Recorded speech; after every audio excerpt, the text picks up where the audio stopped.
communication is becoming more and more prevalent. Okay, so let's take a look at the objective of, or the objectives of tonight's presentation. One is to explain how cultural and global issues affect communication, and to appreciate the impact of communication on society and the world.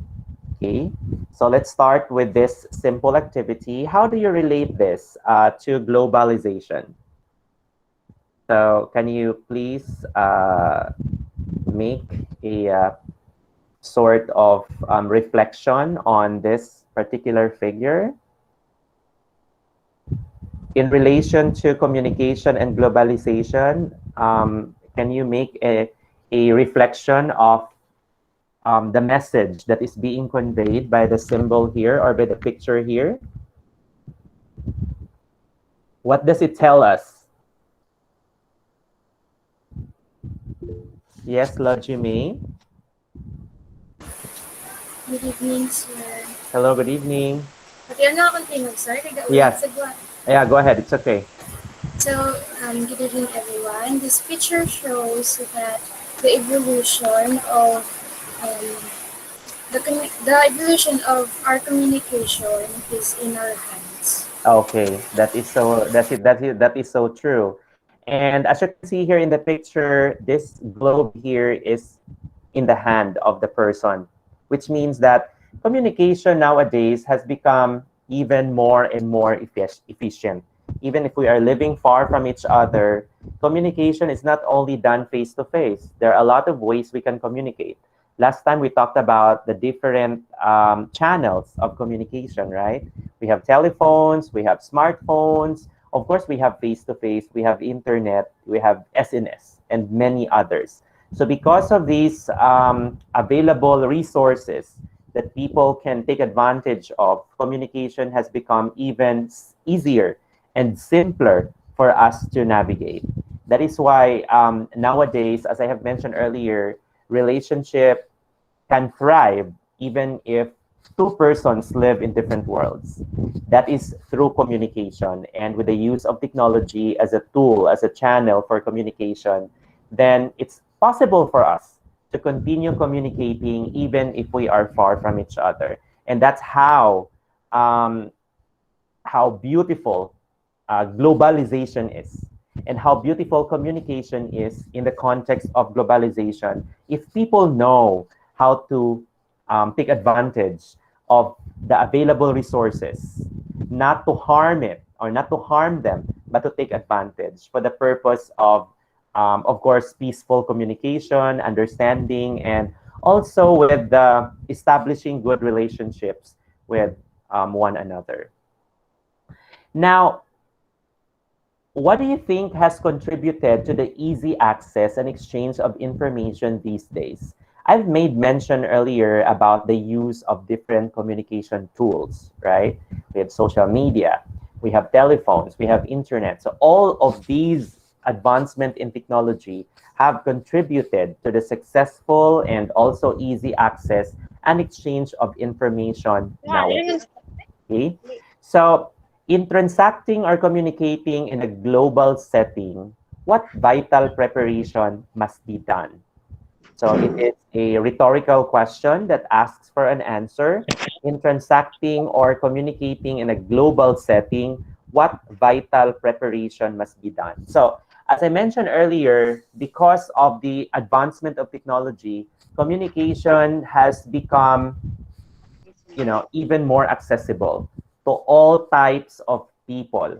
Before it was so hard to buy a smartphone. The smartphone 10 years ago or 20 years ago, smartphones were very expensive. Only Jo nga, ano, nagbulong dito sa Oriente. Ang kahit ba nga nagsiling nga ano nang danay nila eh. okay. Kaya tigilin, nagkatapag lang sila Wait mga a minute. Who's talking here? ano, miska na ano. Jezil, you're talking, Jezil. Your mic is on. I can hear your conversation with your mom.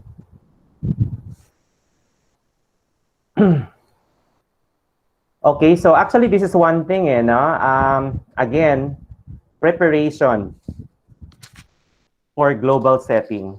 I think one preparation that I can think of this time is your preparedness to use the technology. For example, we are here in the online platform.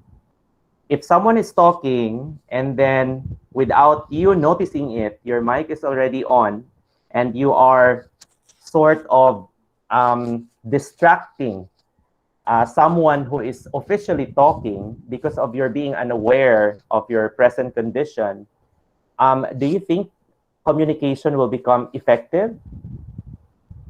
Of course not. That is why it's vital for students like you to prepare yourselves for the future. Today, I was interviewed by the embassy for a scholarship abroad because I am currently applying for a scholarship abroad.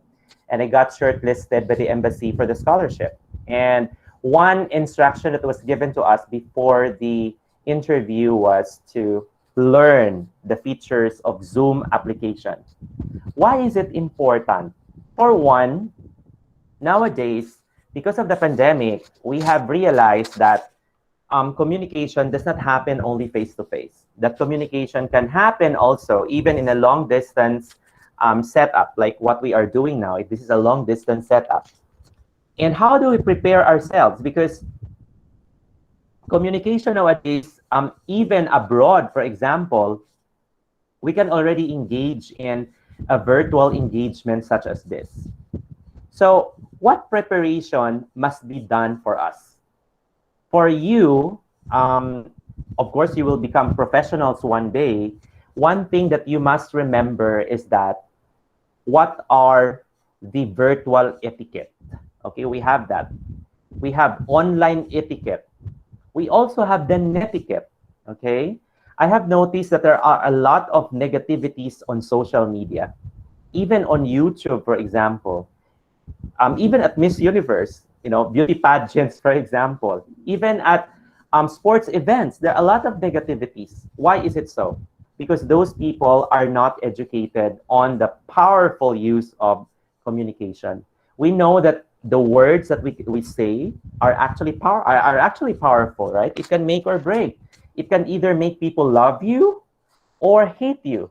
So which means that the use of, or the proper use or appropriate use of language is very important for us to be able to convey what really is in our heart.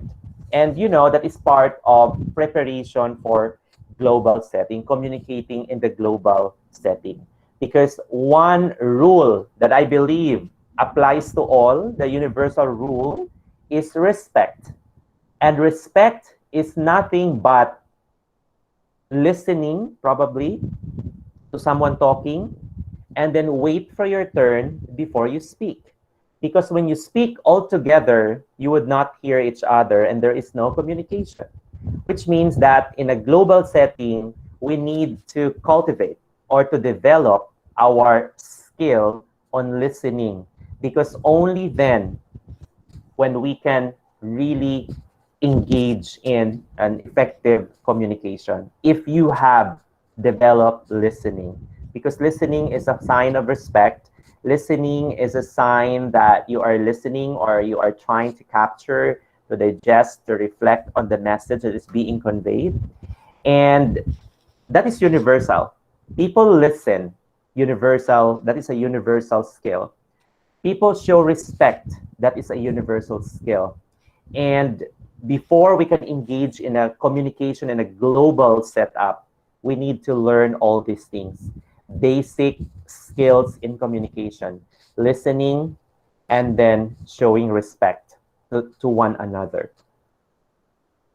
Okay? So when we talk about globalization, maybe we can understand communication more when we define first globalization. So what is globalization? It is the communication and assimilation among individuals, ethnicities, races, institutions, governments of various nations, supported by technology and compelled by international trade. So if you look at the definition of communication here, it talks about assimilation among individuals, ethnicities, races. institutions, governments of various nations supported by technology and compelled by international trade.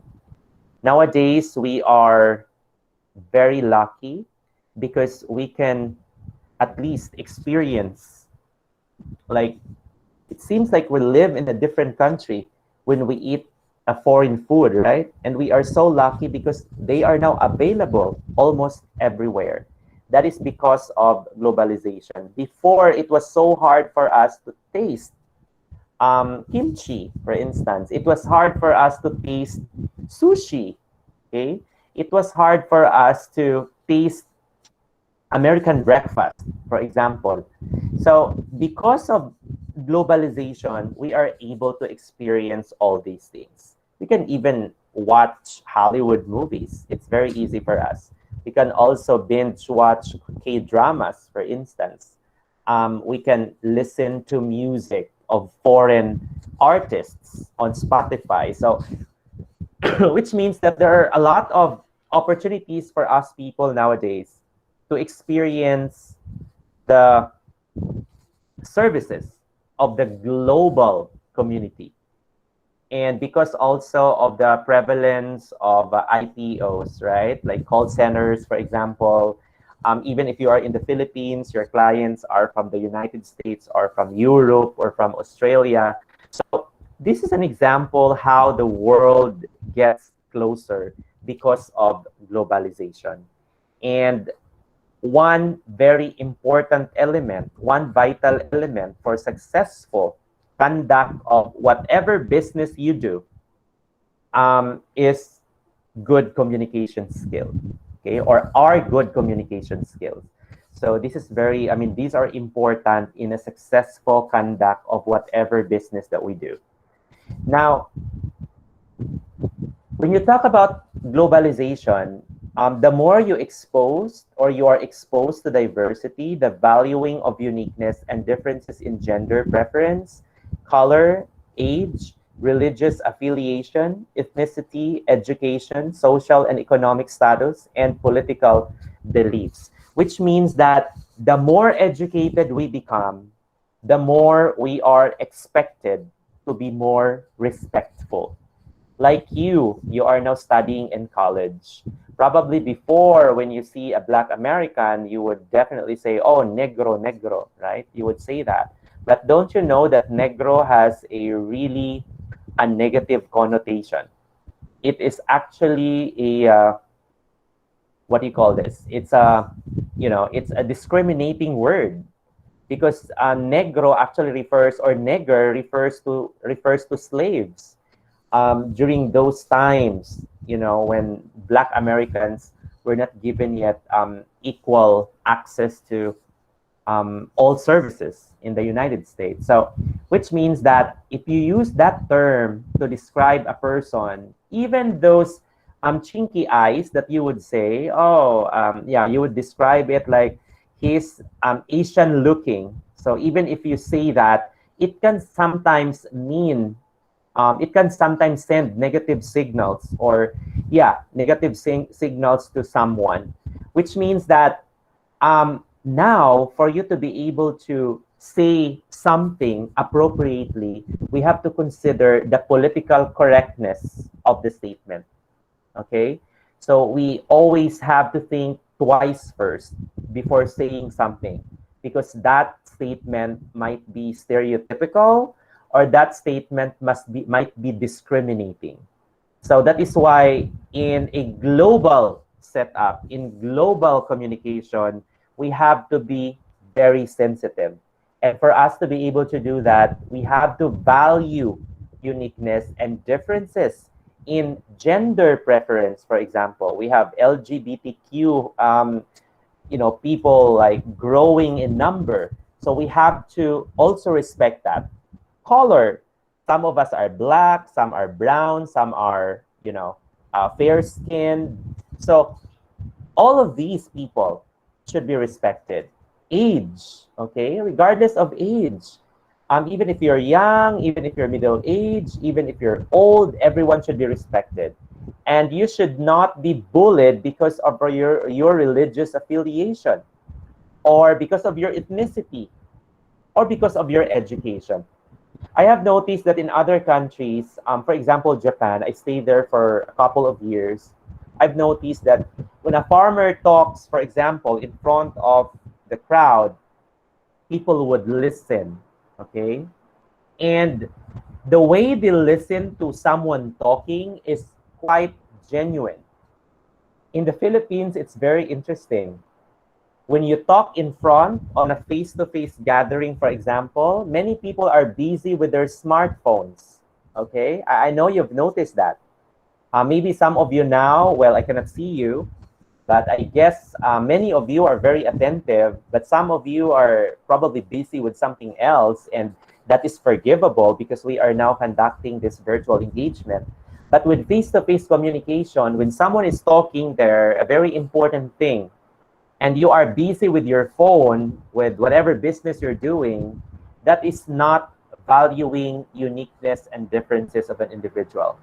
Which means that when you are in a seminar, for example, you are expected to set aside your phone or to put aside your phone and focus on what the speaker is delivering or what the lecturer is delivering. Because when you practice this kind of behavior, this kind of respect to the person talking, when you go outside, your comfort zone, when you meet other people, you would also gain the same respect. And in the global setup, in the global arena, or in the global communication, that is always acknowledged and appreciated. Respect and then value for diversity. So this is very important. And I think we need to cultivate that because I think many of us, not only Filipinos, but other countries, are losing that kind of value. We are losing that kind of discipline, that kind of respect that we should give to someone who is talking. So this is very important, I think, skill that we need to nurture in ourselves as we, as we immerse ourselves in global communication. Now, what is communication in the global setting? Communication in the global setting is, it says here, it has been increasingly global, blurring national boundaries. Which means nowadays, it's so interesting that because of the advent of technology, we can communicate directly to someone in the United States. Before, you have to make a long distance call, or even prior to that, you need to write someone. And it takes time before your letter will arrive at its destination, right? Or even before the letter is sent, for you to meet someone, you have to talk to that person face to face. So you see the difference now because of the increasingly globalization of the world. National boundaries are blurred, are now becoming blurry, which means that there are no more national boundaries. Almost every night, I'm teaching English I'm teaching English online with Japanese students. They are in Japan, I'm in the Philippines. Sometimes some of them are taking lessons in Europe, some are in America and Australia. So it's very interesting that we can just do that like a usual routine. And that's because of technology, and that's part of globalization. It's quite interesting and exciting, right? To effectively communicate in a global context, a general understanding of the differences in conducting communication from one country to another or from one culture to another helps avoid miscommunication. That is very important. Again, I will to participate in a UNESCO gathering. My professor was one of the presenters in that gathering, and I saw a lot of presenters also from member countries, and many of them were from Asia. Also, some of them were from Europe, and then were from America. And in Japan, they value time very much. Time for them is gold. Um, of course, we know how disciplined the Japanese people are. Every presenter was only given 15 minutes to present. I have noticed that uh, many presenters, especially, I don't know if they were familiar with Japan that time, but many of them exceeded the time limit that was given to them. And what did the facilitator do? The facilitator really stopped them from presenting. So you see, that kind of cultural difference, if you don't understand that, if if prior to that you didn't know anything about Japan, you would feel embarrassed, right? Or even probably disrespected, or yeah, offended because you're being stopped in the middle of your presentation. Probably here in our country, it's always happening. When someone delivers a message, even if the message supposedly, I mean, is supposedly to be delivered only for 5 minutes, sometimes the message is delivered in 10 minutes. And if the time should start, or if the event should start at 8, we always start at 9. So that kind of practices have become part of our culture already. But I'm not saying that it's a good culture. I mean, although it's part of our culture, we can still change that for the better. Because when we actually go to other countries, 1 hour of being late, for instance, our class today starts at 5:30. Many of you entered at 5:20. I really appreciated those who joined in earlier than the time that we're supposed to start. Many of you just joined in 5 minutes late. Well, that would still be fine in Japan, 5 minutes late. But if you are teaching online, 5 minutes late would be too much. It should be at least a minute late. That would still be acceptable. So you see, that difference or these differences in culture would really affect you as a person when you already go in a, or when you are already in a multicultural setting.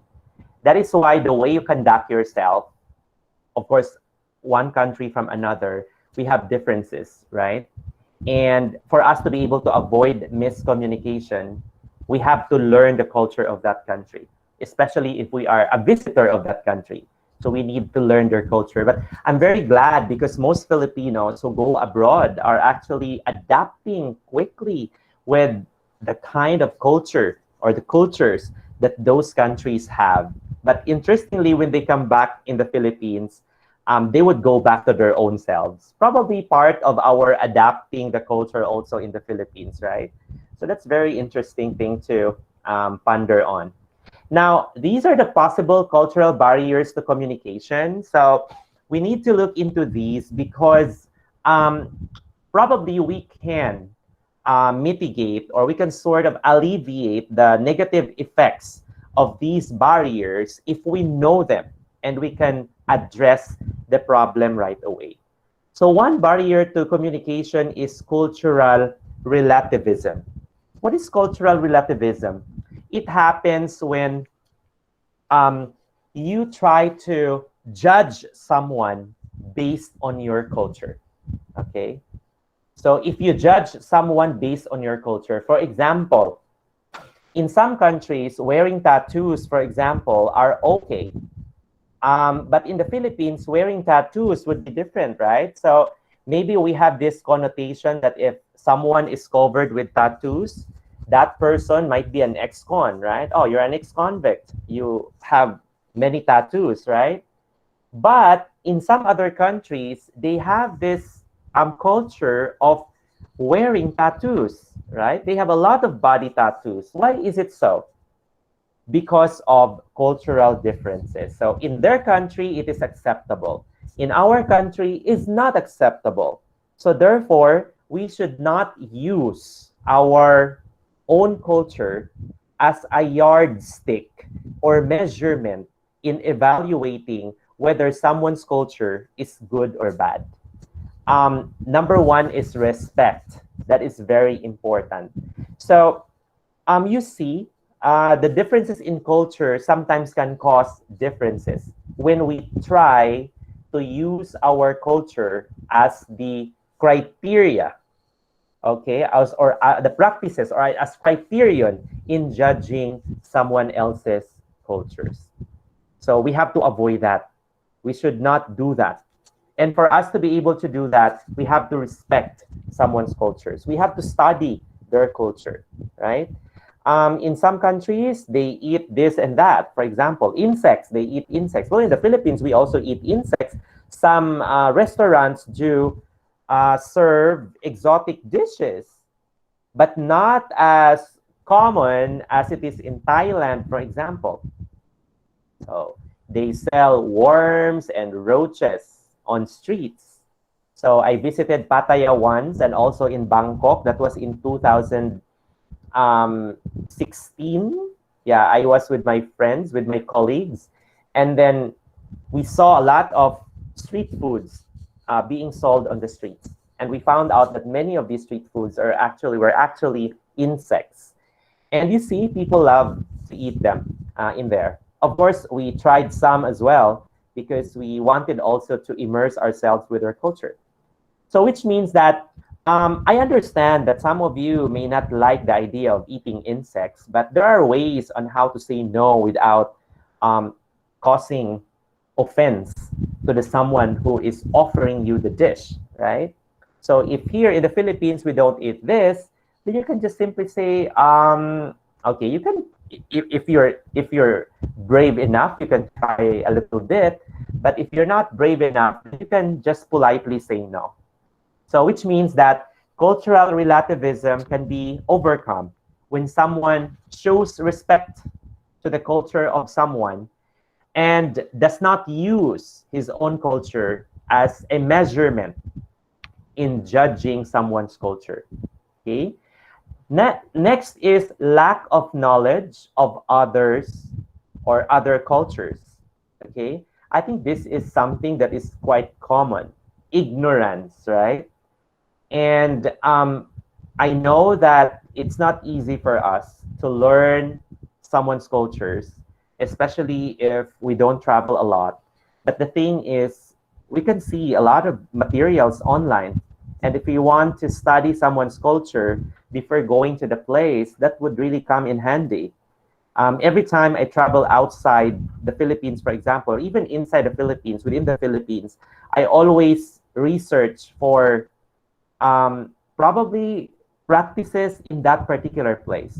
And mind you, it will help you in a lot of ways. That will be very, very helpful. I think lack of knowledge of other cultures is really, really scary. I mean, it's dangerous, especially if you are you are going to a very how should I say, very conservative place. So it's very important that you have to study their culture. Otherwise, you will surely offend them in one way or another. Next is discrimination and harassment. I think this is very common in some countries like the United States, where there is Asian hate. Like a lot of Asians are being discriminated there. Some of them are being harassed. So I think we have to look into this. Like, there are a lot of ways showing discrimination, right? So we have to avoid it. We have to avoid harassment.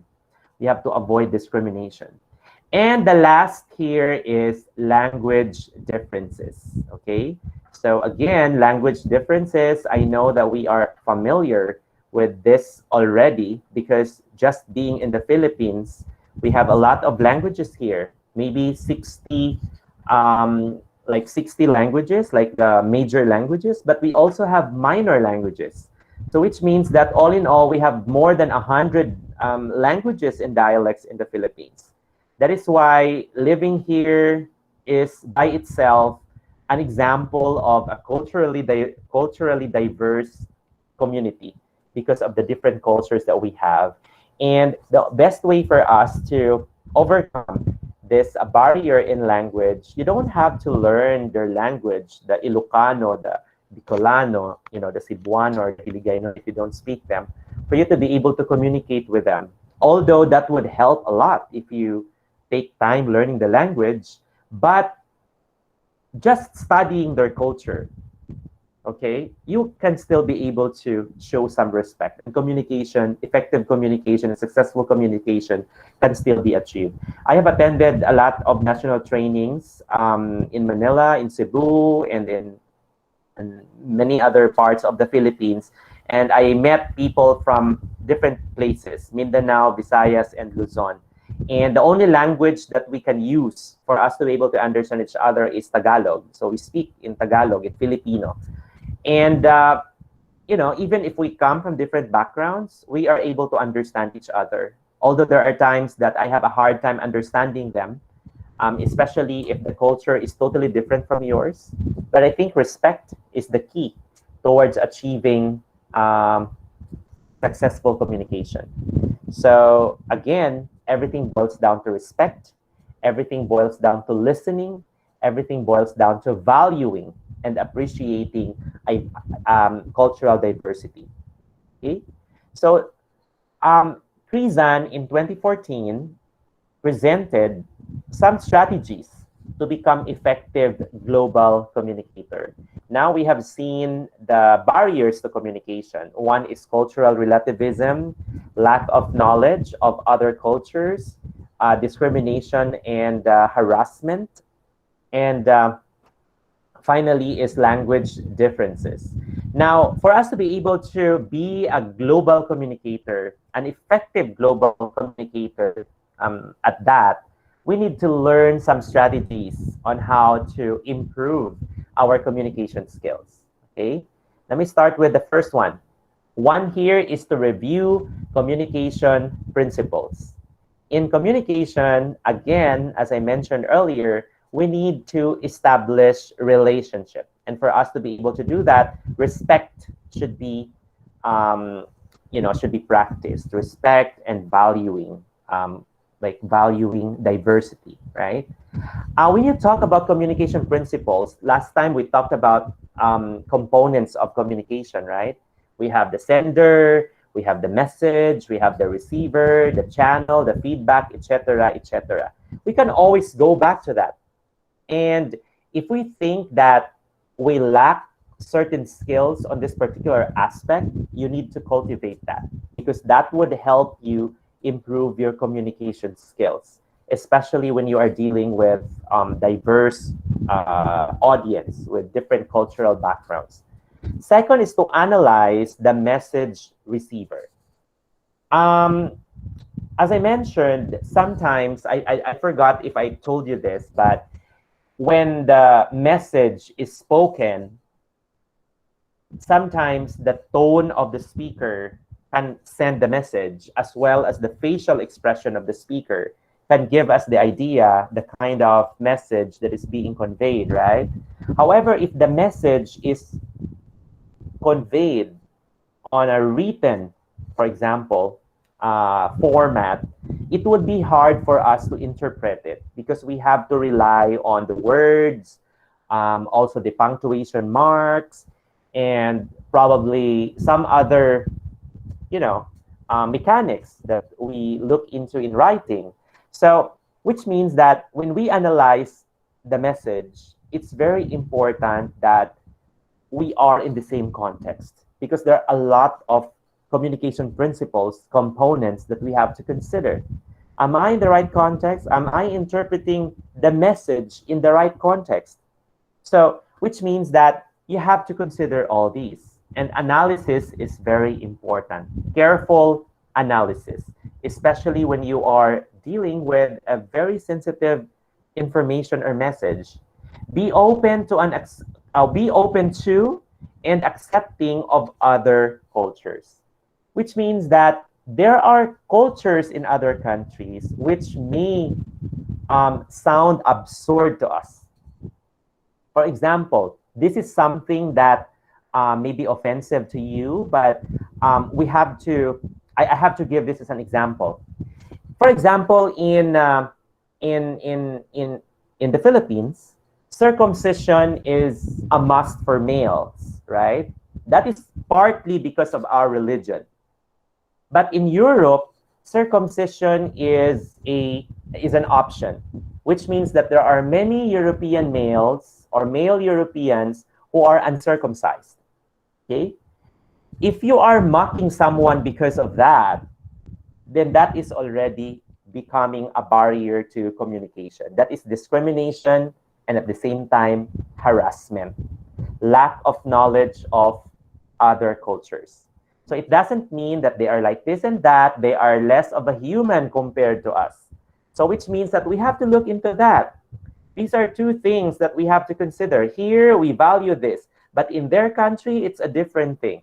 So which means that for us to be able to achieve and to become a globally effective communicator, we need to be open and accepting of other cultures. But it doesn't mean that you follow them, because that is a different story. You can still keep your culture, but you can, respect their culture. You don't have to respect them in a manner that you will follow what they're doing, because you have your own culture. Because respecting is just accepting the kind of person they are. So that's it. You're not prejudiced. You're never, biased because of their culture. That's something that we have to consider. Okay. I also have noticed that when I was in Japan, I had a friend. He's from Africa, and I don't know what kind of oil they put in their head, but the smell of the oil was not the common type. So probably if what was not the usual type, probably if you're not used to it, it would smell a little bit strong for an average person. So that kind of stuff. Probably if you're not accepting with the kind of person your friend is, then you would probably avoid him, because you will no longer be you don't want to associate with him anymore. But your friend is the person, not his image, not his practices, not his culture. If you are that accepting, then you can become a global communicator, effective global communicator at that. Learn about cultures and apply what is learned. Okay, probably in the Philippines, when you eat using your chopsticks, probably there are no certain etiquette or rules to follow when you're eating chopsticks, right? But in Japan, you can never put your chopsticks like they're standing, because that is bad luck for them. So which means that when you are with the other cultures, when you are probably eating with the Japanese using your chopsticks, it would be nice also if you show the same kind of table manners that the Japanese people have, because that is applying what you have learned, okay? And then consider language needs, of course, because we understand that we Filipinos are known for being able to speak language fluently. We are taking advantage of that, of that kind of skill that many of us are probably having easy access to different types of information, even abroad. We can easily go there. One is our language ability.